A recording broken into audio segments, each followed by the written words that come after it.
আজ আমরা 3 মাস ধরে আমাদের অনুদান পাই না। আমাদের তো বেতন দেওয়া হয় না ডিসেম্বর, জানুয়ারি এবং ফেব্রুয়ারি, এখন মার্চ মাস চলমান। তাহলে আমরা কেমনে চলি? আমি আপনাদের যেমন আমি একজন সহকারী প্রধান শিক্ষক, সেই 11 তারিখে ঢাকা এসেছি, 12 তারিখ থেকে লাগাতার কর্মসূচিতে আমি রয়ে গেছি। আজ আমাদের মাহে রমজানের 4র্থ দিন, কিন্তু আমি প্রথম দিন একটা কলা এবং পাউরুটি খেয়ে আমি সেদিকে অর্জন করেছিলাম। তারপরে মহিলা হয়ে হোটেলে যাওয়ার পক্ষে সম্ভব না। তারপরে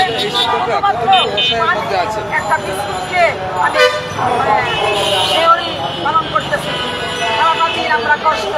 এখন কথা হলো যে আমরা যে শিক্ষক কর্মচারী EFTর বাহানা দিয়ে আজ 3 মাস ধরে আমাদের অনুদান বন্ধ। আমাদের পুরাতন নিয়মে অনুদানগুলো মিটিয়ে দিয়ে তারপরে EFT সংশোধন করা অবশ্যই যেত। আজ আমাদের সাথে এই অনুদান নিয়ে প্রাণ বাহানা করছে। আমাদের শিক্ষকরা অনেক মানবতার জীবন যাপন করছে, এটা দেখার কেউ নাই। এই সুশীল সমাজের কোনো বিবেক নাই, এই সভ্য সমাজের এটা চিত্র হতে পারে না যে শিক্ষকরা আজ আমি সিরাজগঞ্জ থেকে এসেছি 11 তারিখে। আমি অনেক টাকা লোন করে নিয়ে এসেছি। আমার পরিবার মুদির দোকানে লোন হয়ে গেছে। আমাদের নিজস্ব কোনো বাড়ি নাই, ভাড়া থাকি এবং ভাড়া দিতে পারছি না। বাসাওয়ালাকে বলেছি যে একটু ওয়েট করেন, বিলগুলা পেলেই ভাড়া দেওয়া হবে। পরিবারের যদিও করি, তারপরে ছেলেমেয়ের পড়াশোনা খাবারের ব্যবস্থাগুলো করতে মানুষ আমরা হিমশিম যাই।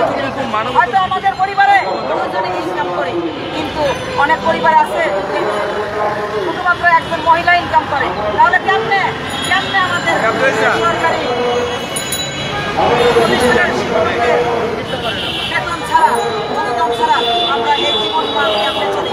এটার বিচার চাই এবং এটা সুরাহা চাই। তা না হলে আমাদের এই জীবন থেকে আমরা আমাদের ক্ষতি হয়ে যাবে, আমাদের জীবনের অনেক ক্ষতি হয়ে যাবে।